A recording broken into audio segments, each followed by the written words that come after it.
Beshem Ha'af, Ben Firwa HaKodesh, Ha-Elohim Echad. Di dalam nama Bapa dan Putra dan Roh Kudus, Allah yang Esa. Amin. Kita bersama membahas satu topik, etik dan moral, kualitas pertobatan pemilihan Yakub.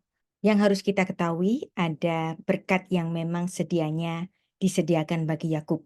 Banyak orang tidak dapat mengerti mengapa sosok seperti Yakub, dia adalah pencuri, penipu, pengecut, membuat Allah tetap memilihnya sebagai leluhur bangsa Israel yang melahirkan Sang Mesias. Alkitab sebenarnya memberikan pesan bahwa sebenarnya Ishak memiliki berkat-berkat bagi kedua putranya. Yang pertama adalah berkat kesulungan yang memang disediakan bagi Esau. Lalu ada berkat yang kedua. Berkat yang kedua adalah berkat Abraham yang disediakan bagi Yakub. Yakub dalam kehidupannya mengalami pasang surut. Ia pernah berbuat salah, dia pernah menipu, dia adalah suami dan sekaligus ayah yang sangat pilih kasih. Dan untuk semuanya itu, Yakub menanggung konsekuensi kesalahannya dalam waktu yang panjang, sehingga pada akhirnya dia bertobat. Kelas ini saya buka atas permintaan beberapa rekan yang bertanya terhadap status dari seorang hamba Tuhan yang menuliskan seperti ini. Tuhan tidak memilih berdasarkan moral dan etik. Lihat Yakub menipu saudaranya sendiri 2 kali. Hak dan berkat kesulungan milik Esau, apa Yakub bermoral? Bagaimana track record Yakub? Apa Yakub punya sopan santun? Apa Yakub pantas masuk dalam silsilah yang menurunkan Kristus? Tapi ada tertulis, aku mengasihi Yakub tetapi membenci Esau, Roma 9 ayat 13. Ya tampaknya status ini karena beliaunya ini mendukung calon presiden dan wakilnya yang memang melanggar etik rupanya. Jadi dicari-carikan ayat yang bisa menjadi legitimasi bagi orang-orang Kristen untuk memilih seorang capres atau cawapres yang melanggar moral dan etik.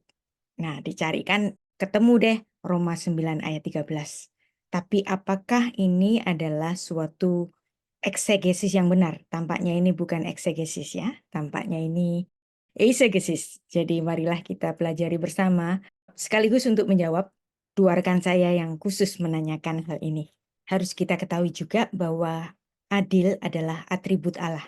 Itu adalah sifat Allah. Mazmur 11 ayat 7 menuliskan, Ki sadik Adonai, sedakot ahev, yashar yehezu, vanemo. Sebab Tuhan Allah adalah adil dan ia mengasihi keadilan. Orang yang tulus akan memandang wajahnya. Dan orang-orang Israel sendiri dituntut untuk selalu mengejar keadilan. Ulangan 16 ayat 20. Sedek tirdof lemaan tihye veyarashta et haaretz asher Adonai Elohecha notenlah. Semata-mata keadilan itulah yang harus kau kejar, supaya engkau hidup dan memiliki negeri yang diberikan kepadamu oleh Tuhan Allahmu.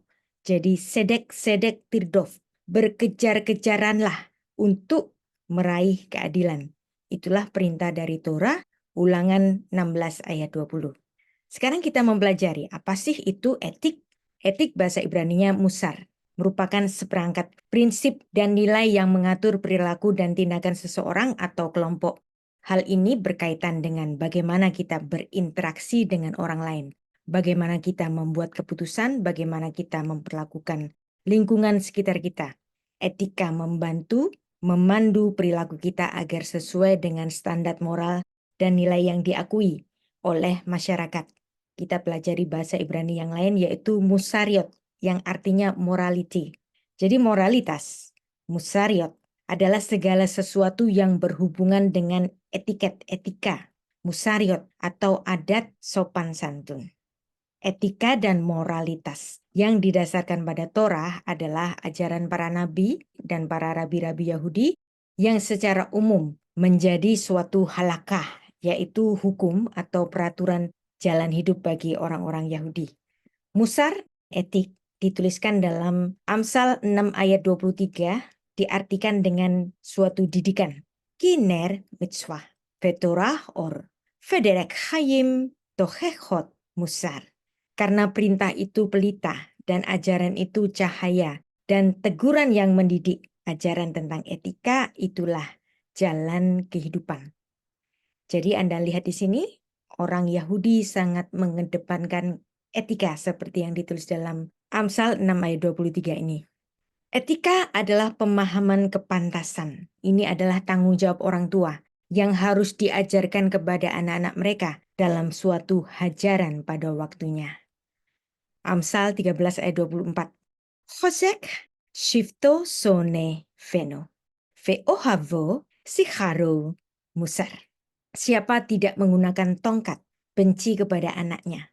Tetapi siapa mengasihi anaknya, menghajar dia dengan etika musar pada waktunya. Lalu bagaimana dengan etika Kristen? Etika Kristen adalah etika hidup orang-orang Kristen yang berlandaskan Alkitab sebagai pedoman hidup bagi orang-orang Kristen yang tinggal dalam tatanan kerajaan Allah. Landasan etika Kristen dalam Alkitab menunjukkan keberhasilan manusia yang bukan diukur dari keberhasilan harta atau kekuasaan duniawi, melainkan dari takutnya orang itu akan Tuhan. Jadi makna takut di sini adalah suatu kepatuhan, ketaatan, dan hormat kepada Tuhan. Seperti yang ditulis dalam Mazmur 111 ayat 10. Kita baca. Reshit hokmah yirat Adonai, shechel tov lekol eusehem, tehilato omedet laat. Permulaan hikmat adalah takut akan Tuhan. Semua orang yang melakukannya berakal budi yang baik.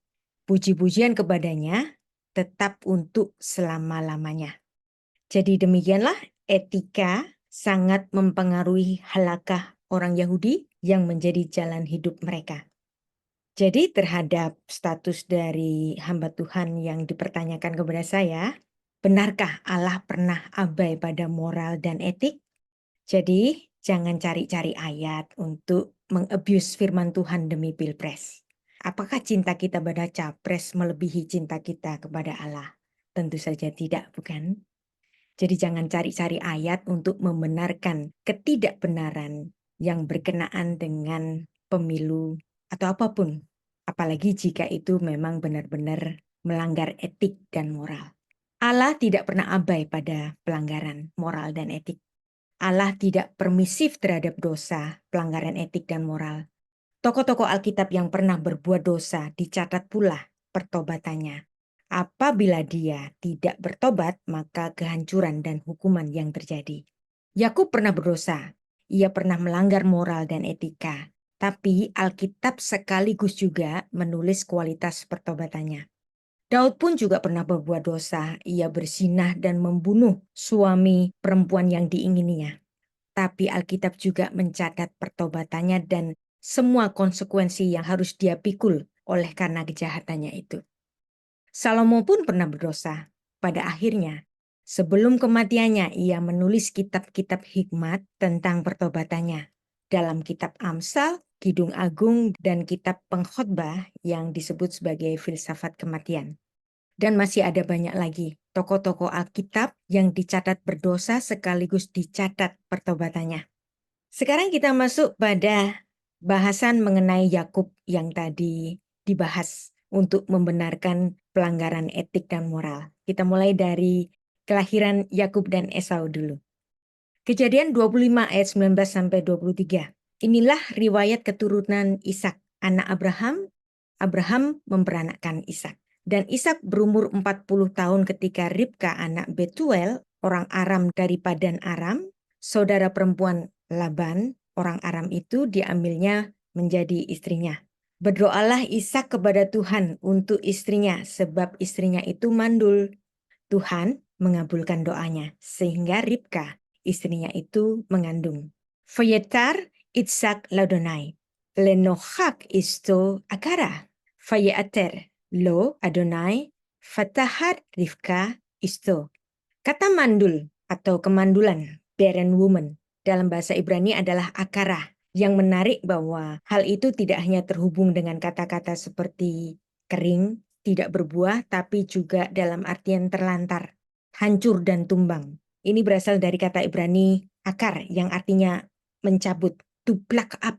mencabut tanaman dari tanah sehingga ke akar-akarnya. Pemahamannya, seorang perempuan yang akara tercabut dari akarnya membuat keluarganya tercabut tanpa akar bagi pohon silsilah keluarga. Jadi, pemahaman linguistik kuno ini mengandung logika. Jika seorang wanita tidak memiliki anak, ia seperti tidak memiliki akar, dan oleh karena itu ia tidak memiliki tempat berpijak. Jadi menarik bukan? Ada hubungan kata dalam bahasa Indonesia akar dan kata Ibrani akar juga. Yang kemungkinan kata akar ini adalah serapan dari kata Arab yang berhubungan dengan kata Ibrani, karena kata Ibrani dan kata Arab sama-sama bahasa Semit. Setidaknya ada 4 orang di Alkitab yang ditulis bahwa mereka adalah golongan perempuan yang akara. Mereka adalah Sarah, Ribka, dan Rahel, kemudian ada Hana. Tetapi anak-anaknya bertolak-tolakan di dalam rahimnya, dan ia berkata, "Jika demikian halnya, mengapa aku hidup?" Dan ia pergi meminta petunjuk kepada Tuhan. Kita baca Kejadian 25 ayat 23. Firman Tuhan kepadanya, 2 bangsa ada di dalam kandunganmu, dan 2 suku bangsa akan berpencar dalam rahimmu. Suku bangsa yang satu akan lebih kuat dari yang lain, dan anak yang tua akan menjadi hamba kepada anak yang muda. Kalau Anda membaca frasa terakhir dalam bahasa aslinya, sangat menarik sekali. Ada terjemahan anak yang tua. Tetapi bahasa Ibrani menulis Veraf, Ya'avot, Sair. Arti harfiahnya yang agung, yang besar, great. Ya'avot, dia akan melayani Sair yang lebih muda. Nah, di sini terjemahannya anak yang tua akan menjadi hamba bagi anak yang muda. Jadi di sini kalau kita membaca terjemahan bahasa Indonesia dan juga terjemahan bahasa Inggris, keduanya menuliskan yang tua. Tapi di sini nggak ada kata tua. Di sini adanya kata veraf. Kata raf artinya agung, besar. Jadi Kejadian 25 ayat 23 jika diterjemahkan secara harfiah, kita mendapatkan suatu pesan. Yang pertama, Shnei goyim befitnek. 2 bangsa-bangsa ada dalam kandunganmu. Pesan yang kedua, Ushne leumim mime ayik yiparedu. 2 bangsa-bangsa akan berpisah darimu. Dan ini tampaknya jelas ini merupakan suatu nubuat. Pesan yang ketiga, uleom mileom yeemats. Dan bangsa yang satu akan lebih kuat daripada yang lain. Pesan keempat, perhatikan. Ini agak susah diterjemahkan. Veraf ya'afot sa'ir.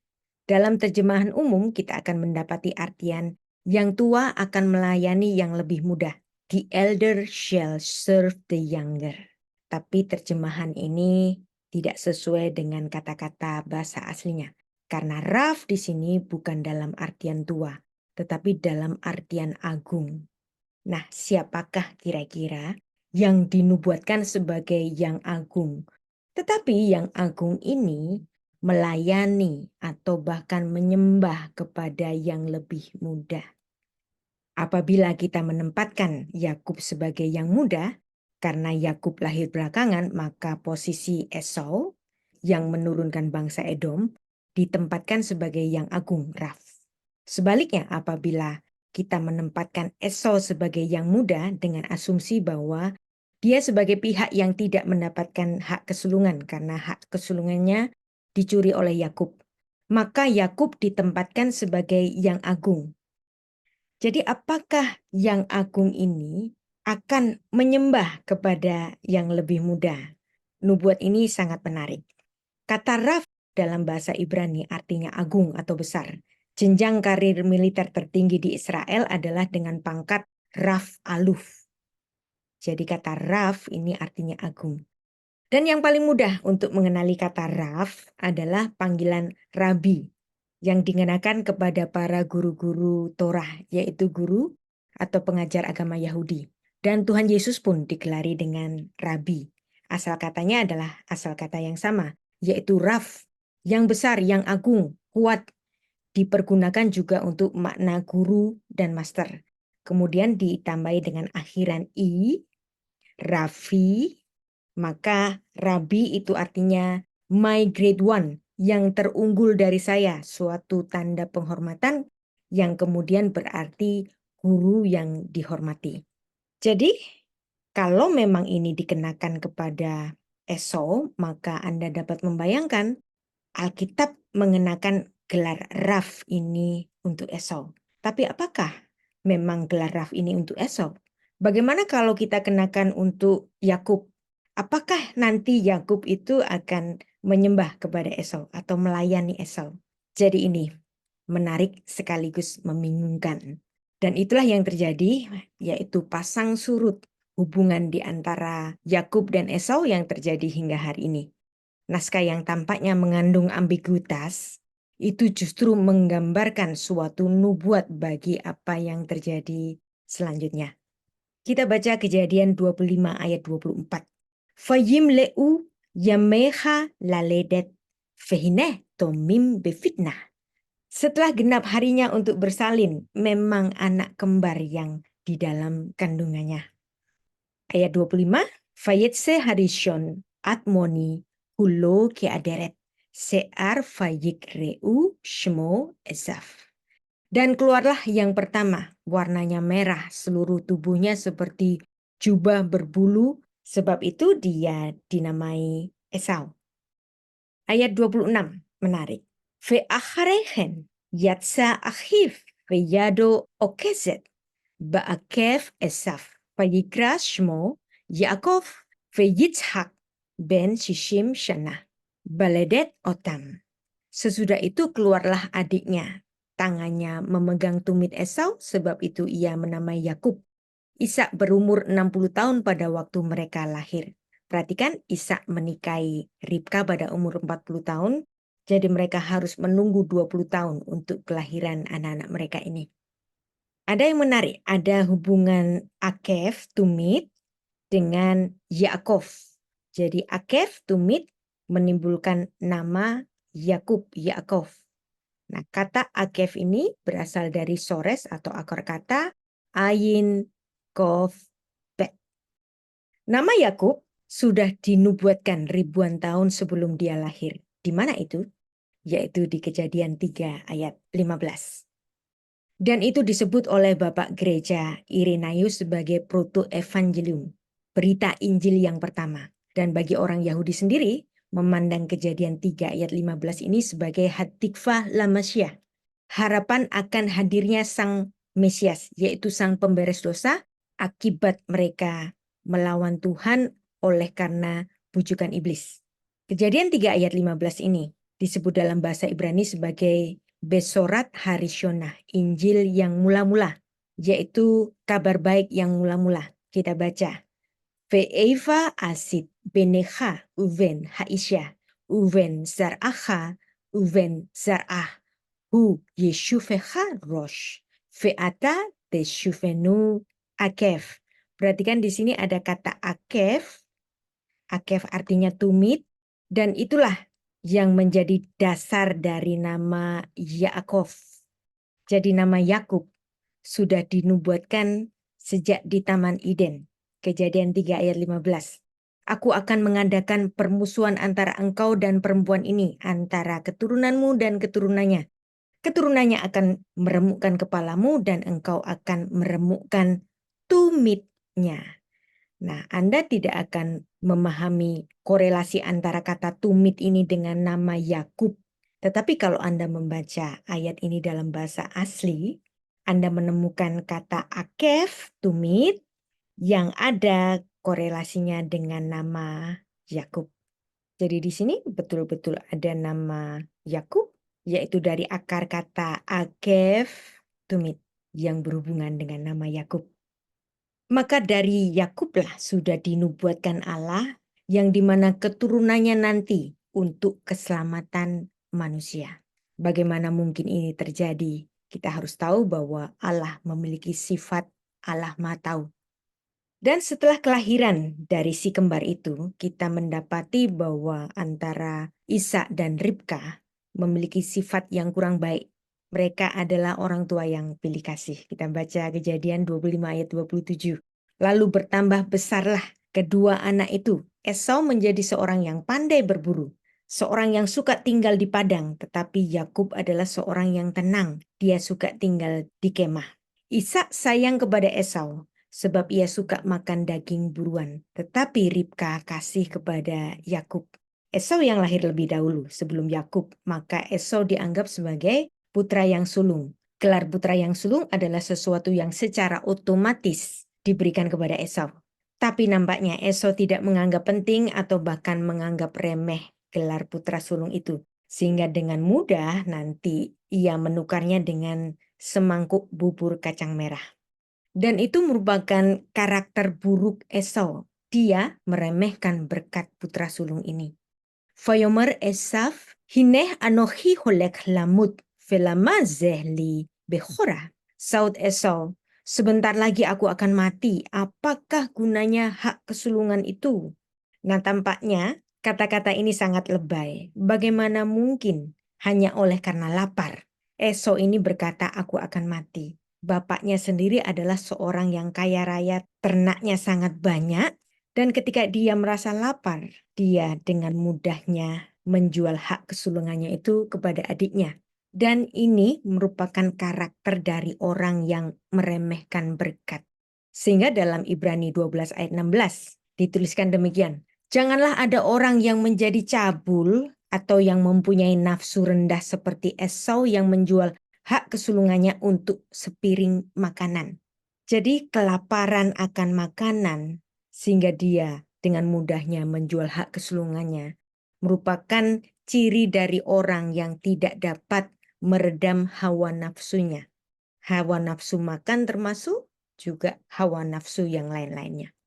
Jadi ini dianggap oleh Alkitab sebagai suatu yang porno, suatu perbuatan cabul, suatu nafsu yang rendah. Dan karakter ini menjadikan Esau tidak layak untuk dipilih sebagai leluhur yang nanti akan melahirkan Sang Mesias. Di lain pihak, ada perjuangan Yakub untuk mendapatkan hak kesulungan.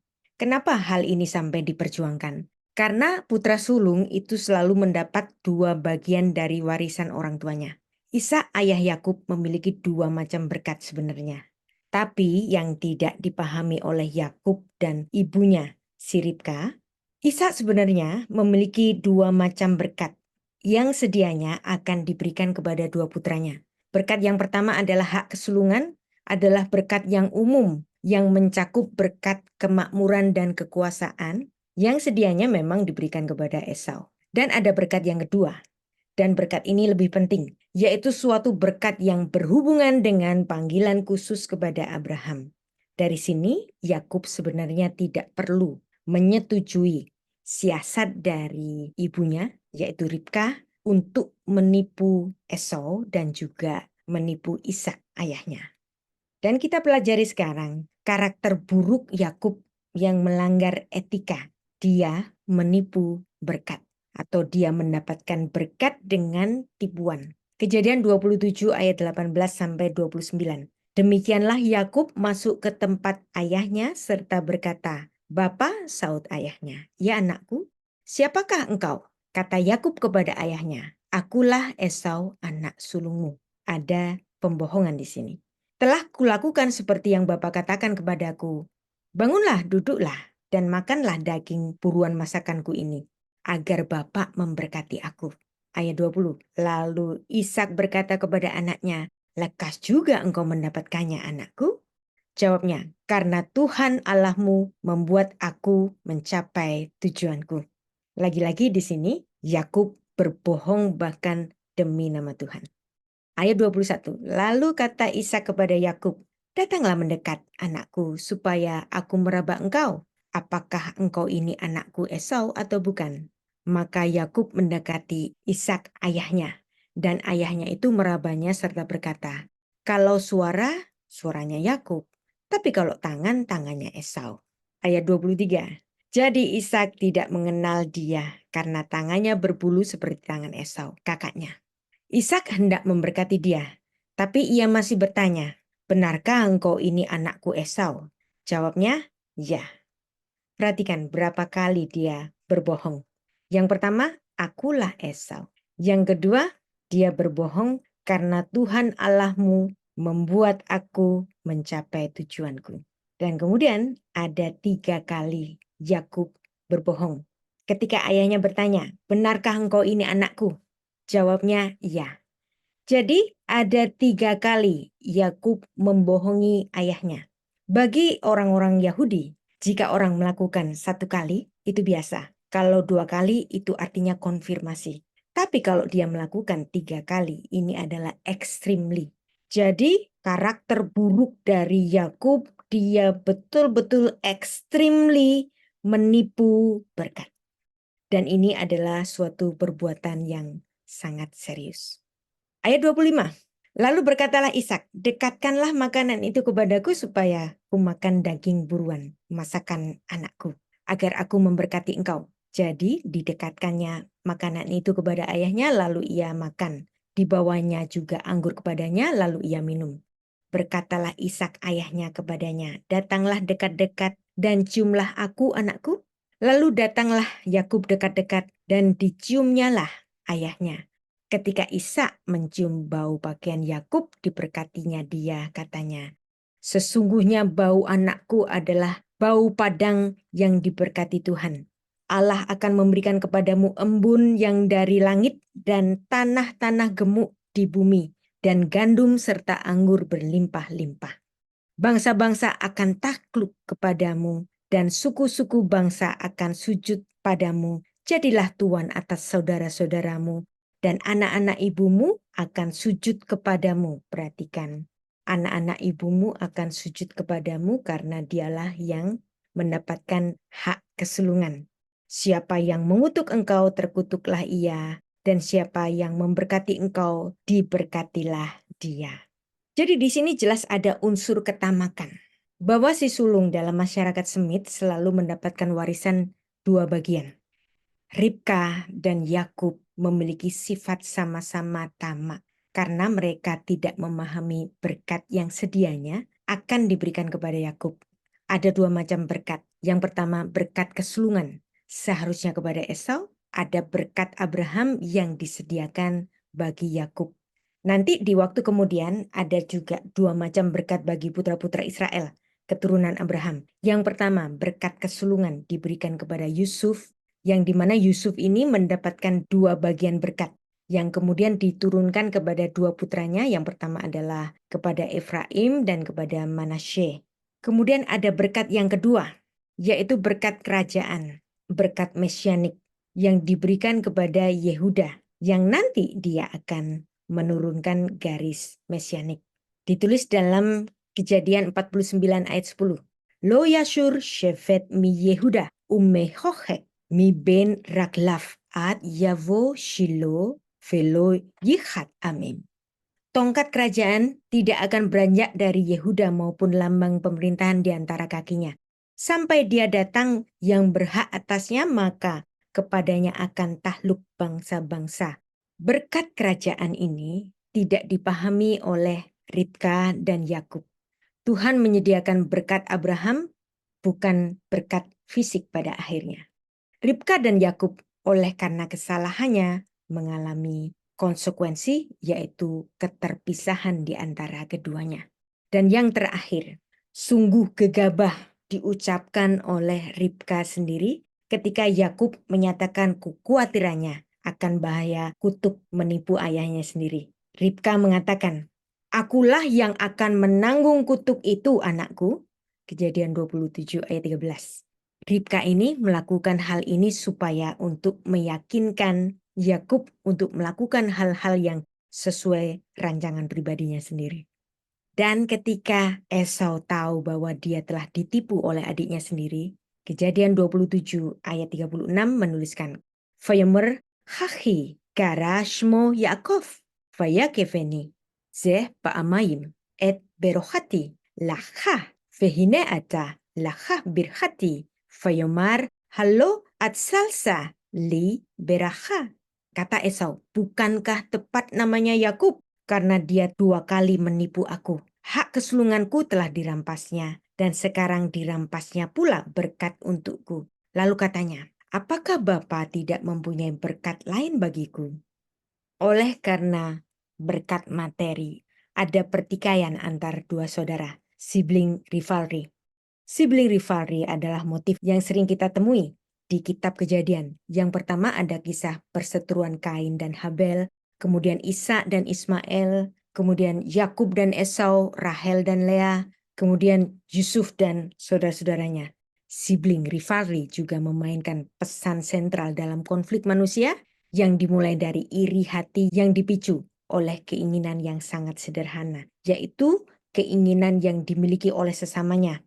Perihal mengingini ini di suatu hari akan diatur dalam hukum Taurat yang baku dalam 10 firman. Aseret hadefarim.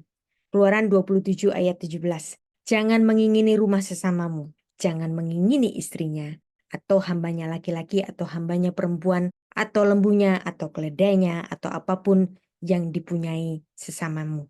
Jadi banyak sekali dosa-dosa yang dimulai dari ingin. Keinginan yang tidak semestinya akan melahirkan dosa. Kita akan membaca Kejadian 27 ayat 41 sampai Kejadian 28 ayat 9. Dituliskan Yakub lari ke Mesopotamia. Alkitab di sini mencatat konsekuensi akibat pelanggaran etik dan moral yang dilakukan oleh Yakub, yaitu kesengsaraan akibat ketamakan. Di sini Yakub diproses oleh Tuhan. Perhatikan, pemilihan Yakub pun tidak terjadi secara instan. Pemilihan untuk Yakub dimulai dengan proses. Dan memang demikianlah suatu pemilihan harus dengan proses yang benar. Ayat 41. Esau menaruh dendam kepada Yakub karena berkat yang telah diberikan oleh ayahnya kepadanya. Lalu ia berkata kepada dirinya sendiri, hari-hari berkabung karena kematian ayahku itu tidak akan lama lagi. Pada waktu itulah Yakub adikku akan kubunuh. Ketika diberitahukan perkataan Esau, anak sulungnya itu kepada Ribka, maka disuruhnyalah memanggil Yakub anak bungsunya. Lalu berkata kepadanya, Esau kakakmu bermaksud membalas dendam membunuh engkau. Jadi sekarang anakku, dengarkanlah perkataanku. Bersiaplah engkau dan larilah kepada Laban, saudaraku ke Haran. Dan tinggallah kepadanya beberapa waktu lamanya sampai kegeraman dan kemarahan kakakmu itu surut daripadamu. Dan ia lupa apa yang telah engkau perbuat kepadanya. Kemudian aku akan menyuruh orang menjemput engkau dari sana. Mengapa aku akan kehilangan kamu berdua pada satu hari juga?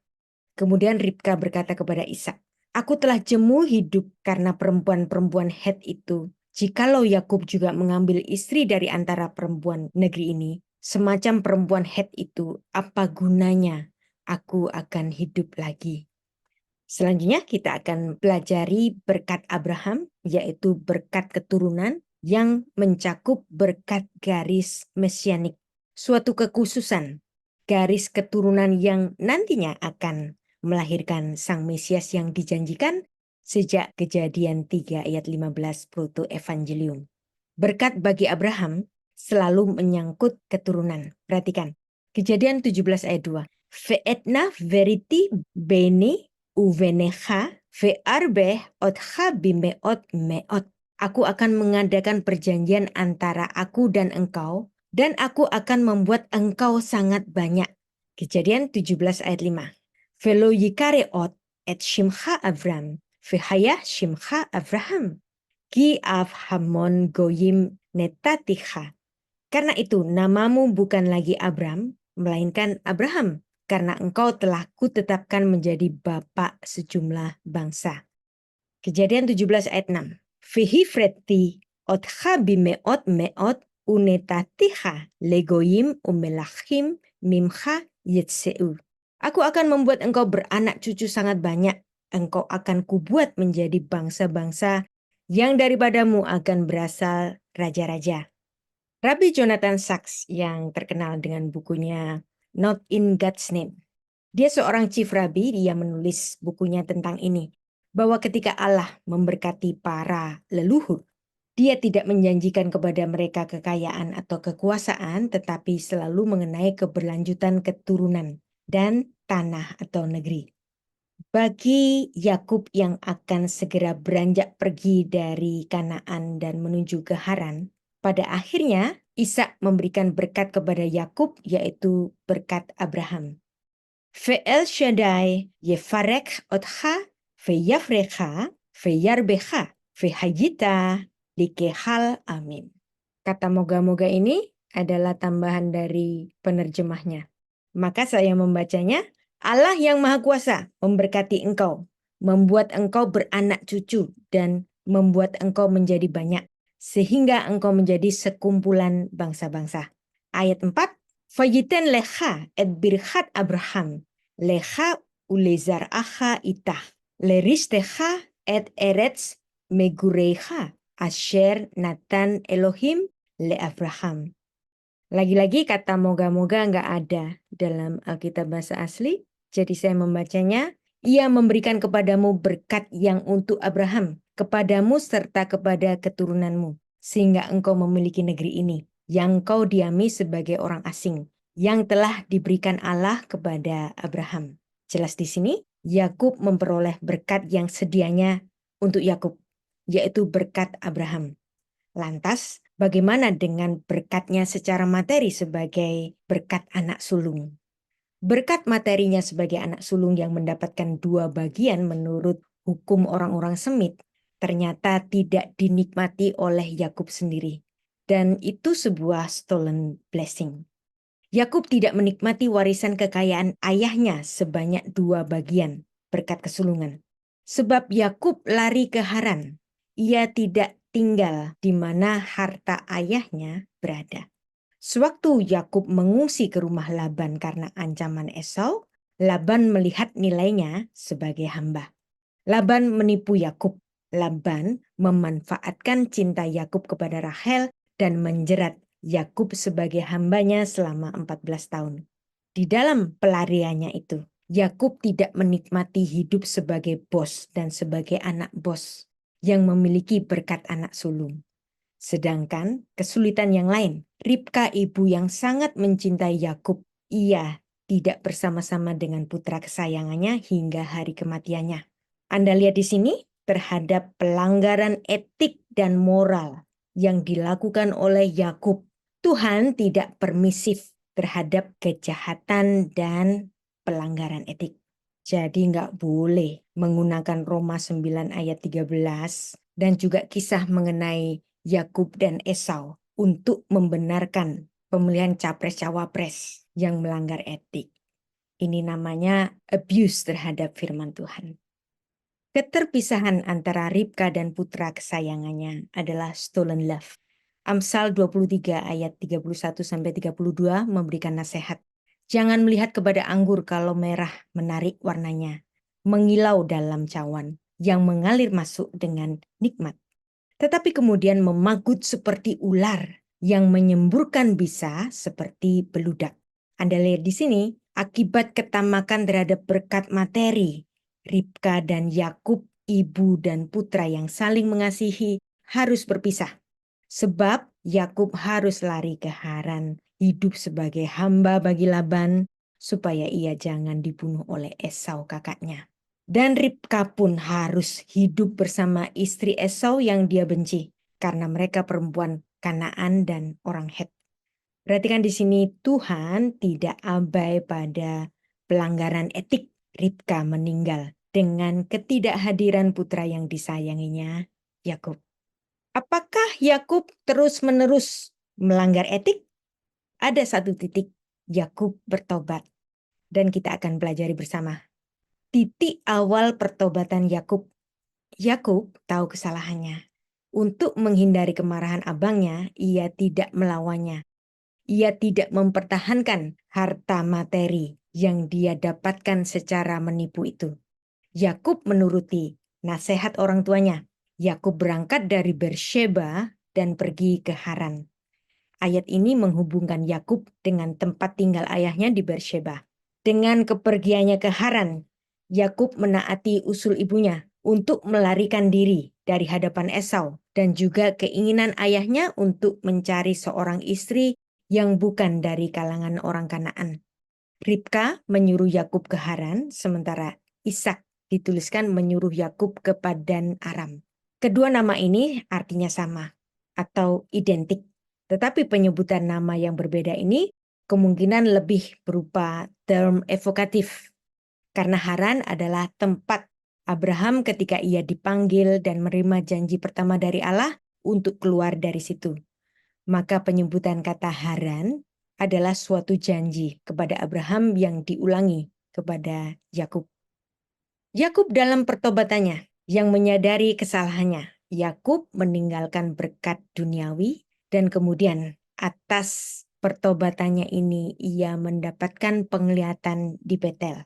Kejadian 28 ayat 10 sampai 11. Maka Yakub berangkat dari Bersheba dan pergi ke Haran. Ia sampai di suatu tempat dan bermalam di situ. Karena matahari telah terbenam, ia mengambil sebuah batu yang terletak di tempat itu dan dipakainya sebagai alas kepala. Lalu membaringkan dirinya di tempat itu.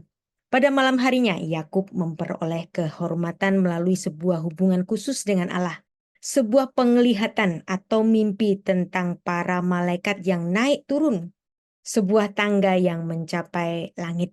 Kisah tentang mimpi Yakub, yaitu tangga Yakub yang menghubungkan langit dan bumi. Bahasa Inggrisnya Jacob Ladder. Bahasa Ibraninya Sulam Yaakov. Ini menjadi satu kisah yang amat terkenal. Kemudian Yakub diteguhkan sebagai penerus kovenan. Ayat 12, maka bermimpilah ia, di bumi ada didirikan sebuah tangga, bahasa Ibraninya sulam, yang ujungnya sampai ke langit, dan tampaklah malaikat-malaikat Allah turun naik di tangga itu. Berdirilah Tuhan di sampingnya dan berfirman, Akulah Tuhan Allah Abraham nenekmu, dan Allah Ishak, tanah tempat engkau berbaling ini telah kuberikan kepadamu dan kepada keturunanmu. Keturunanmu akan menjadi seperti debu tanah banyaknya, dan engkau akan mengembang ke sebelah timur, barat, utara, dan selatan. Dan olehmu serta keturunanmu, semua kaum di muka bumi akan mendapatkan berkat.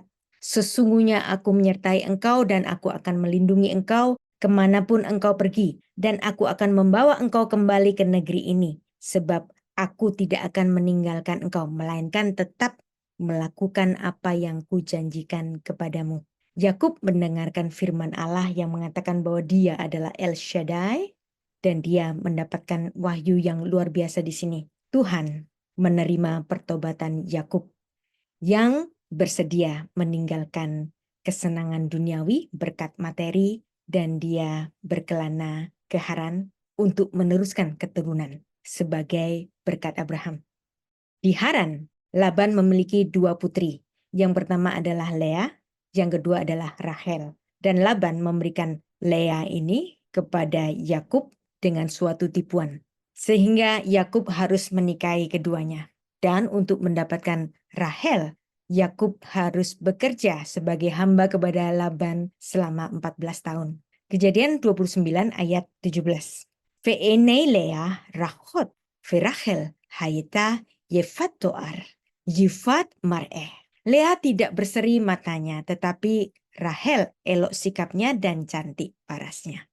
Ayat 31, Fayar Adonai ki shenua Lea, fayiftah et rahma, verachel agara.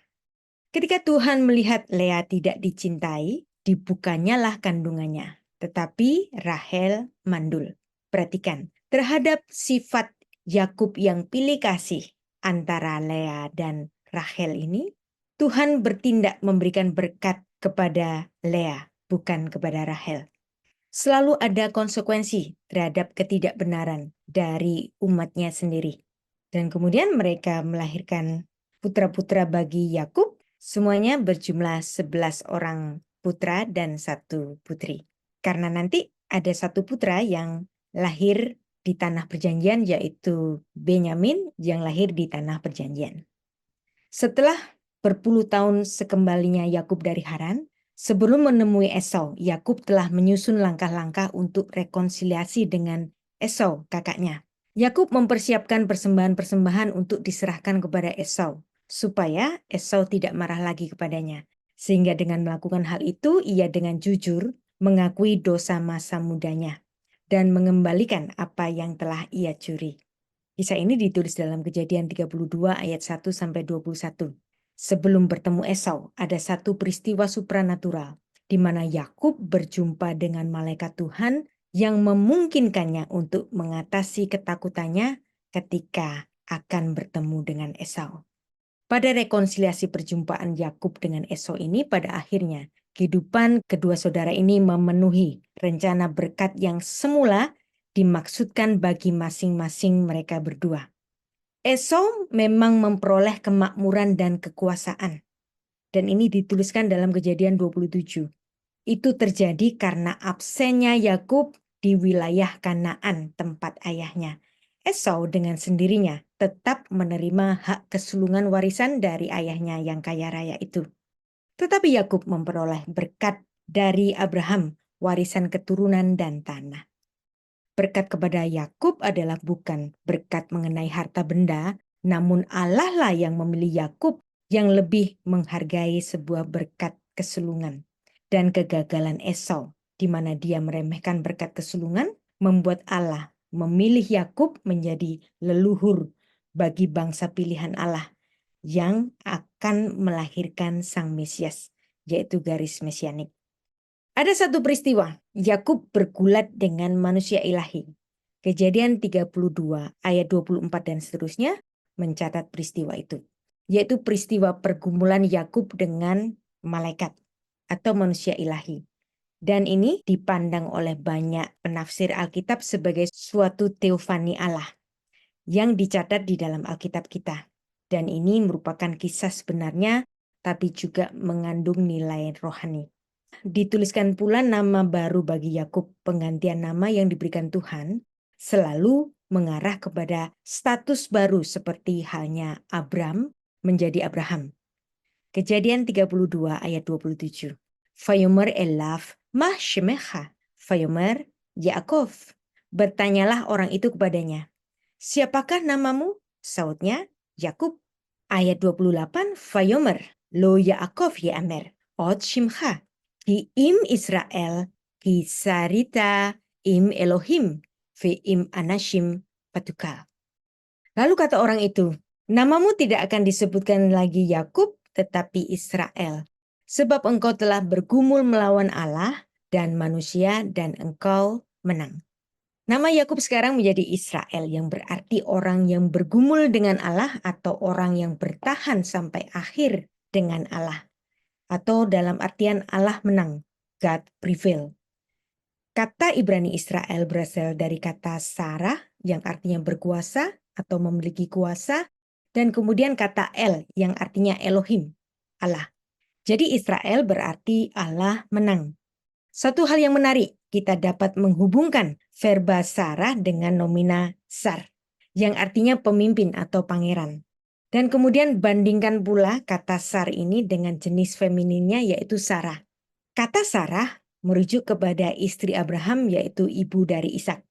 Perhatikan frasa, sebab engkau telah bergumul melawan Allah dan manusia dan engkau menang. Di sarita im Elohim ve im anashim fatukal. Yang secara harfiah artinya karena engkau menjadi perkasa, Sar, di hadapan Allah dan di hadapan manusia dan engkau mampu. Kemudian ada cerita, Yakub melihat Esau abangnya datang. Kejadian 33 ayat 1. Yakub melayangkan pandangannya, lalu dilihatnya lah Esau datang dengan diiringi 400 orang.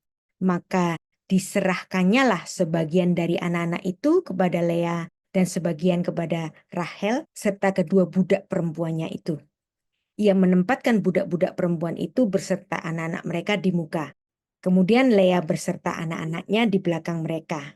Dan Rahel beserta Yusuf di belakang sekali. Dan perhatikan di sini ada satu peristiwa yang menarik, yaitu penggenapan dari Kejadian 25 ayat 23. Dan perhatikan frasa yang menarik. Beraf Ya'avot Sair. Dan yang agung melayani atau menyembah yang muda. Kira-kira siapakah yang disebut Raf yang agung? Esau ataukah Yakub? Dan siapakah yang disebut Sair yang muda? Esau ataukah Yakub? Perhatikan di sini. nubuat Veraf Ya'afot Sair. Dan yang agung sujud kepada yang muda. Kejadian 33 ayat 3. Dan ia sendiri, yaitu Yakub, berjalan di depan mereka. Dan ia sujud sampai ke tanah 7 kali. Sehingga ia sampai ke dekat kakaknya itu. Wow. Siapakah yang menyembah saudaranya itu? Akhif bahasa Ibraninya. Dia adalah Yakub. Yakub yang telah berganti nama menjadi Israel, yaitu pangerannya Allah. Dia menjadi yang agung. Perhatikan, dialah yang sujud kepada Esau, yang disebut sebagai saudara muda karena hak kesulungannya pernah dicuri oleh Yakub. Dan nubuat yang dituliskan dalam Kejadian 25 ayat 23 terjadi. Meski demikian, di situ terjadi suatu peristiwa yang sangat manis, yaitu sibling reconciliation. Satu hal yang penting bahwa untuk melakukan rekonsiliasi diperlukan sikap yang humble seperti Yakub dan hati yang terbuka seperti Esau. Apa yang dilakukan oleh Esau ditulis dalam ayat 4. Vayaratz Esaf likrato, vayekap kehu, vayipol al safaraf, vayifku. Tetapi Esau berlari, mendapatkan dia, didekapnya dia, dipeluk lehernya, dan diciumnya dia. Lalu bertangis-tangislah mereka. Perhatikan di sini, ternyata Esau memiliki perangai yang baik. Dia mengampuni kesalahan dari Yakub. Ayat 8, Vayomer milecha kol hamakane hazeh asher pagashti. Vayomer limso hen be'ene Adoni. Berkatalah Esau, apakah maksudmu dengan seluruh pasukan, dengan seluruh pemberian yang telah bertemu dengan aku tadi? Jawabnya, untuk mendapatkan kasih tuanku. Perhatikan, Yakub yang telah menjadi agung, yang telah berganti nama sebagai Israel. Dialah yang memanggil Esau sebagai tuan, Adoni. Ayat 9, Vayomer Esaf, Yeshli Raf, Ahi, Yehi Lecha, Asyirlah. Tetapi kata Esau, aku mempunyai banyak adikku, peganglah apa yang ada padamu. Kejadian 33 ayat 8 sampai 9 ini menarik. Yakub menyebut Esau sebagai tuan. Nubuat dari Kejadian 25 ayat 23. Dan Esau menyebut Yakub sebagai saudaranya, Ahi. Esau menanggapi dengan menunjukkan sikap murah hati yang nyaris terlalu baik di matanya. Allah telah mengubah kebencian Esau menjadi kemurahan hati. Esau datang menemui Yakub dengan pengertian dan pengampunan.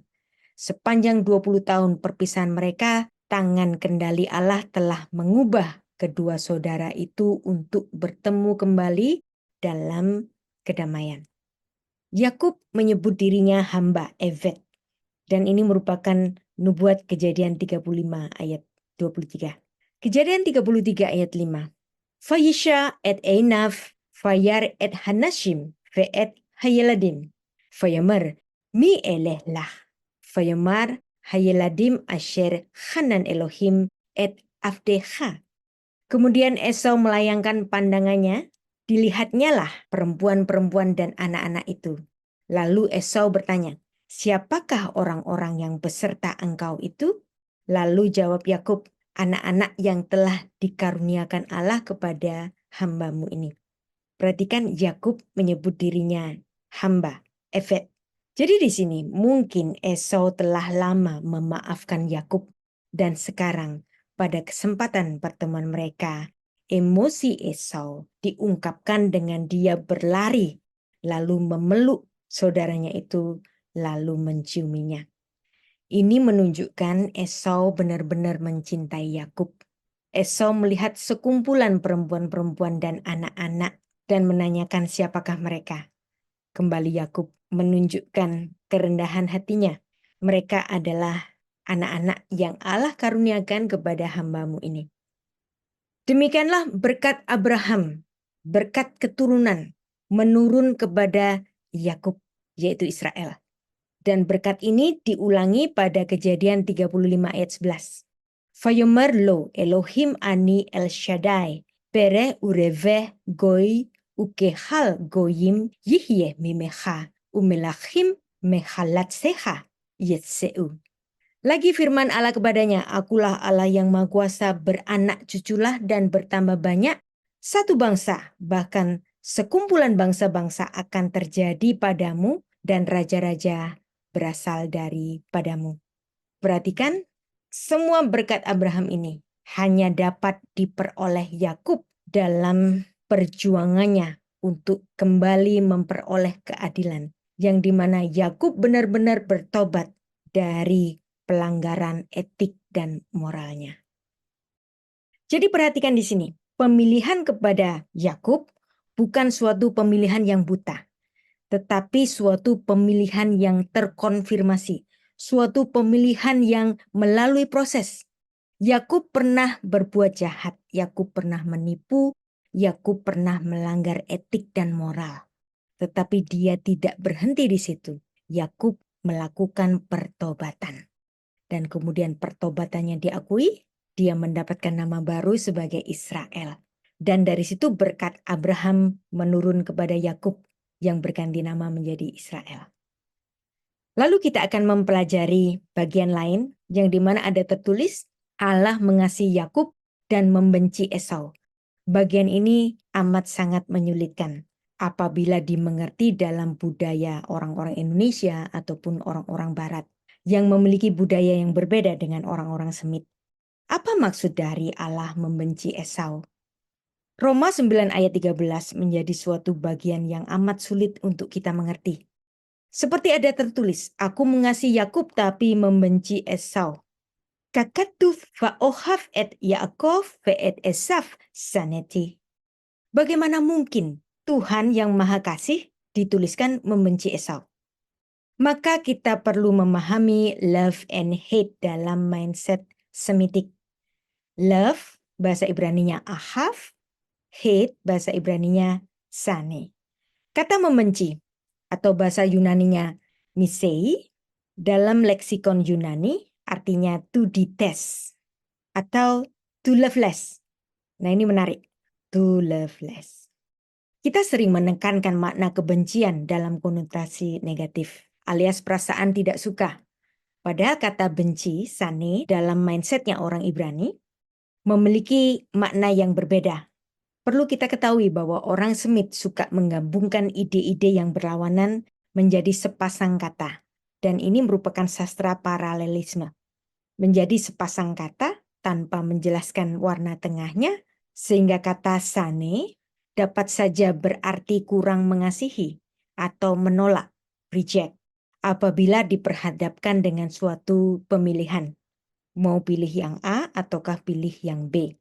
Jadi kata sane atau bahasa Yunaninya miseo bermakna to love less or reject something in the matter of choice. Konteks membenci, sane atau miseo dalam mindset Ibrani, dikenakan dalam konteks suatu pilihan, the matter of choice. Bahwa ketika Allah menjatuhkan pilihan kepada Yakub untuk menurunkan bangsa bagi kemuliaannya, otomatis Allah menolak atau reject terhadap posisi Esau. Dalam perjanjian baru juga dituliskan ada kata benci, sane atau miseo, yang dipakai oleh Tuhan Yesus dalam konteks menentukan suatu pilihan, the matter of choice. Mau pilih orang tua atau Tuhan Yesus, mau pilih istri atau Tuhan Yesus, mau pilih anak-anak atau Tuhan Yesus, mau pilih saudara-saudara atau Tuhan Yesus. Bahwa ketika seseorang memilih Tuhan Yesus sebagai yang utama, maka otomatis ia akan menolak, reject, istrinya, anak-anaknya, atau saudara laki-lakinya, atau bahkan nyawanya sendiri. Demikianlah konteks untuk setia kepada Tuhan harus menjadi prioritas yang utama. Tentu saja membenci orang tua, membenci keluarga, bukan membenci dalam pengertian bahasa Indonesia atau bahasa Inggris. Ketika kita mengasihi Tuhan dan menjadikan Dia yang utama, tentu dengan sendirinya kita mengasihi keluarga. Kita yang menjadi pelayan Tuhan ketika melayani Tuhan, otomatis kita juga melayani keluarga. Hanya saja kadarnya harus berbeda. Iman kepada Allah harus menjadi yang terutama daripada iman kepada manusia, termasuk keluarga sendiri. Dan dalam kebudayaan Yahudi ada satu peringatan Hakarat Hatov. Peringatan Hakarat Hatov ini juga termasuk mengingat kebaikan Esau. Karena Esau dipandang baik di Alkitab kita. Kejadian 33 ayat 4 menuliskan, Fayaratz Esaf likrato fayikapkehu, fayipol et savaraf fayishakehu, fayifhu. Tetapi Esau berlari mendapatkan Yakub, didekapnya Yakub, dipeluk leher Yakub dan diciuminya Yakub, lalu bertangis-tangisanlah mereka. Dalam Amos 9 ayat 12 ada bagian menarik. Lemaan Yirshu et she'erit Edom, fekol hagoyim asher nikrashmi, alehem neum Adonai useh zot. Artinya, supaya mereka menguasai sisa-sisa bangsa Edom. Bangsa Edom adalah bangsa yang diturunkan oleh Esau. Dan segala bangsa yang kusebut milikku. Perhatikan, melalui Amos 9 ayat 12, bangsa Edom juga diakui sebagai milik Allah. Demikianlah firman Tuhan yang melakukan hal ini. Dengan demikian, kita sudah memahami kata Yunani misio atau dalam bahasa Ibraninya sane. Tentang konteks membenci adalah dalam konteks suatu pilihan. The matter of choice. Dan kita dapat membandingkannya dengan pemilihan Allah kepada sosok Yakub pada kisah Yakub dan Esau ini. Demikianlah etimologi benci dan membenci, bahwa dalam Alkitab benci diterjemahkan dari verba Ibrani sane atau Yunaninya misio, memiliki beberapa nuansa arti. Sane dan misio dalam arti kurang mengasihi, sedangkan ada kata Ibrani yang lain, yaitu satam, adalah membenci dengan perasaan yang sangat tidak suka, tapi tanpa niat mencelakai objeknya. Dan kepada Esau tidak digunakan kata satam ini. Kemudian ada kata Ibrani yang lain, yaitu ta'af. Kata ta'af ini berarti benci sampai perasaan antipati, bermusuhan yang sangat hebat, dan juga bisa disertai dengan niatan jahat. Nah, kata benci, ta'af, dan satam ini tidak dikenakan Allah kepada Esau. Jadi benar-benar sane adalah dalam artian kurang mengasihi in the matter of choice. Tidak mungkin Allah mengajarkan membenci kepada saudara dalam artian satam dan ta'af. Ada hukum Taurat yang melarang untuk membenci saudara, yaitu mitzvot nomor 13, jangan membenci saudaramu dalam hatimu. Imamat 19 ayat 17. Demikianlah kita pelajari bersama. Ada banyak sekali frasa-frasa kata-kata yang bisa disalahpahami apabila sudah diterjemahkan ke dalam bahasa Indonesia maupun bahasa Inggris. Terutama jika itu berkaitan dengan antropologi budaya Semitik yang tidak ada dalam kebudayaan bangsa-bangsa yang lain. Menurut Profesor Elili Sorking Eisenberg, beliau mengatakan, seringkali pemahaman kita terhadap kitab suci, Perjanjian Lama maupun Perjanjian Baru, dikaburkan oleh tradisi dan interpretasi, yaitu penafsiran teologi barat selama berabad-abad. Demikianlah kita telah pelajari bersama tentang konteks membenci Allah kepada Esau adalah dalam konteks suatu pilihan. The matter of choice. Bahwa Allah memang memilih Yakub yang telah menunjukkan kualitas pertobatannya itu untuk dapat melahirkan bangsa pilihan Allah, yaitu bangsa Israel yang nantinya menjadi garis mesianik yang menjadi wadah hadirnya Sang Mesias. Baik, itulah paparan saya dan kita dapat teruskan pada question and answer.